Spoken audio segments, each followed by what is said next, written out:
hoping that today's seminar will ignite further such discussions. They will inspire new ideas, and they will pave the path to some concrete decisions regarding the languages in American schools.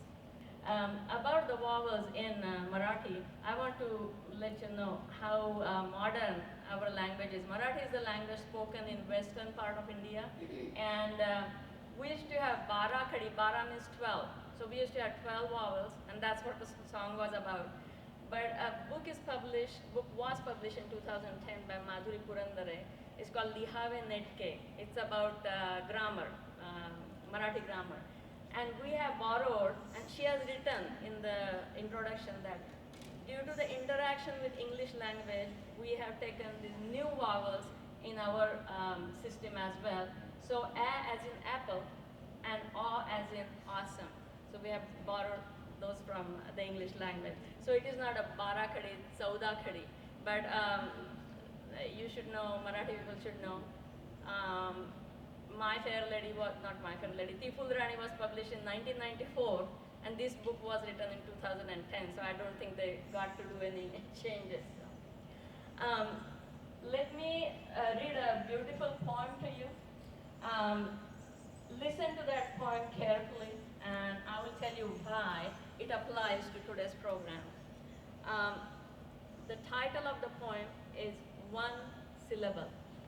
It is written by a poetess named Julie Dunlop, and it was published in April issue of JAMA, Journal of Medical Association. This is how the poem goes.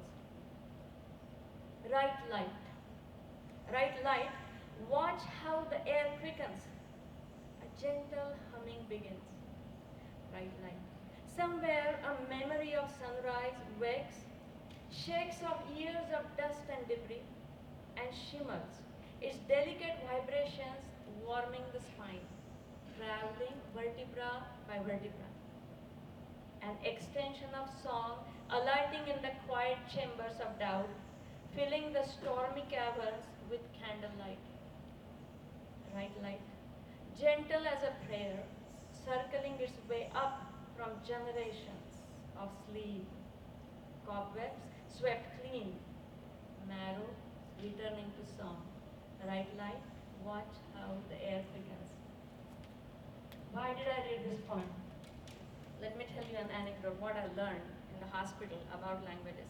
I was taking care of a 90-year-old Greek lady who was labeled as having dementia. She comes to the hospital, I have no history, I'm struggling, and you know how the alchemist had said that when you want something very badly, the whole universe conspires with you and you get it. So miraculously, I could find a Greek interpreter, and not only Greek, the language, the dialect of Greek language that she was able to speak, that particular interpreter I found.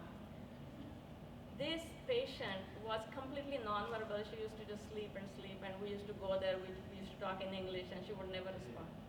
The interpreter goes into a room and says like 2 words of greeting in her mother tongue, and right light, watch the air quickens.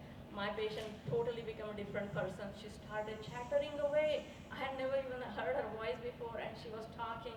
And then she told us that she's 90 years old. Unfortunately, her children had passed away. So they could speak some of the dialect. Her grandchildren could not speak any of their mother tongues. Nobody ever taught them.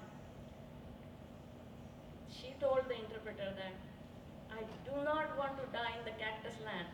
I want to go back to my ocean. I want to die beside the beautiful blue ocean. And then we told her grandchildren what she wants, and they cried that day. And they took her back. They were making arrangements to take her back.